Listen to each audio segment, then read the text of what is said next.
All right, in a move that is really beyond belief, the Biden administration is attempting a victory lap for a minor fall in gas prices. Prices at the pump surged to record levels due to Biden's energy policy, and now that they've cooled off 50 cents, they've dropped from the high of over $5. The president wants to take credit. It was Putin who raised them, but he's the one that lowered them. Also, you look at inflation, 9.1%. A year ago today, he said it was transitory. Joining me now to talk about this is Congressman Kevin Brady. He's the ranking member on the House Ways and Means Committee. He represents the 8th Congressional District of Texas. Congressman, thanks for stepping off the floor to talk to us. Thank you, Tony. I apologize for being a little late. We just got a big vote series, and thank you. And boy, you're exactly right. It's been a year today since President Biden just dismissed inflation as transitory, temporary, nothing to worry about. And here we are, man. We had a double dose of bad news last week. The 9%, 9.1% you talked about, but the Main Street businesses, inflation's raging for them as well. They've had double-digit inflation now for 7 months, and that means we're going to see higher prices for families for a long time to come. So when you have inflation, higher prices, these pressures on business, the best thing to do is raise taxes, right? Yeah, boy. Yeah, fuel inflation more with spending and then raise taxes that end up in higher prices for families and workers. It makes no sense. In fact, 5 countries in the world are actually lowering taxes to fight inflation. I think a little bit encouraging is that Senator Manchin has called a pause on this $1 trillion tax hikes bill. But my worry, Tony, is there's a lot of time left between now and the end of the budget year, September 30th. And look, there is no good time to raise taxes on family-owned businesses and farms, on companies that need to invest in supply chain to get these shelves filled again. And so we're going to stay vigilant against this until the end of the budget year. And again, what country raises taxes as you're heading into a recession? Right. Answer is none ever. And we're talking about the net investment income tax, or that's being proposed. So this is actually being considered and proposed. And as you said, it's the one senator, Senator Manchin, that seems to be standing in the way of this being able to go forward in reconciliation.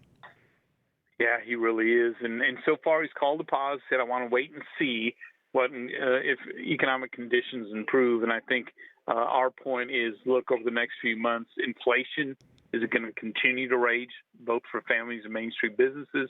A recession will still be looming if we're not already in it.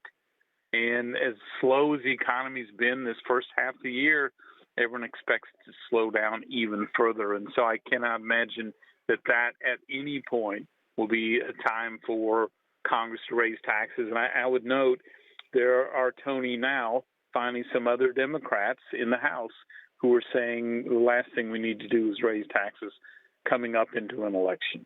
Are you concerned, Congressman Brady, that after the election in that lame duck session of Congress that we might see something like this and some other measures pushed through? No, I don't. I actually feel pretty comfortable. They really got to use this process of reconciliation, that pushing through past the filibuster. They only get certain times to use it. It would be very difficult for them after the budget year ends for them to be able to cobble that together. So it's not impossible, but the odds get much slimmer for them to be able to do that. So we've got to get between now and the election is really I guess between now and October, yes, key time. Yeah, yep, that is the time. And then we can't let our guard down here because Democrats are desperate, and it shows. And they're desperate to distract anything but inflation and jobs slowing and paychecks shrinking. And that's where they're at right now. So final question for you, Congressman Kevin Brady, that, we know that if we were to go back and reverse the energy policy of the Biden administration, that would certainly take some of the pressure off because that's a big driver of inflation. But what other actions could be taken to bring relief to families in the short term?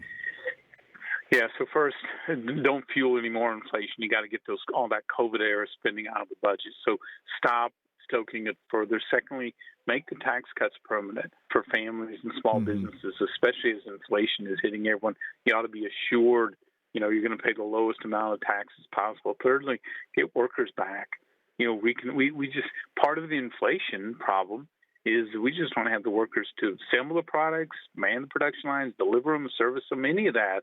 And it's driving prices up for the long term. Energy obviously is really key. Turn a red light into a green light, take the war away, and encourage it in the U.S. I think would be very helpful. And then we hear from businesses the regulatory, the paperwork burden from Washington is driving up prices for them as well. So get all of those things out of the economy that adds to inflation. I think you can start to see some real differences. Well, hopefully after November we'll begin to see some of those changes, quite possibly. Yes, sir. Congressman Kevin Brady, always great to talk with you. Thanks so much for taking time to step off the floor and talk to us.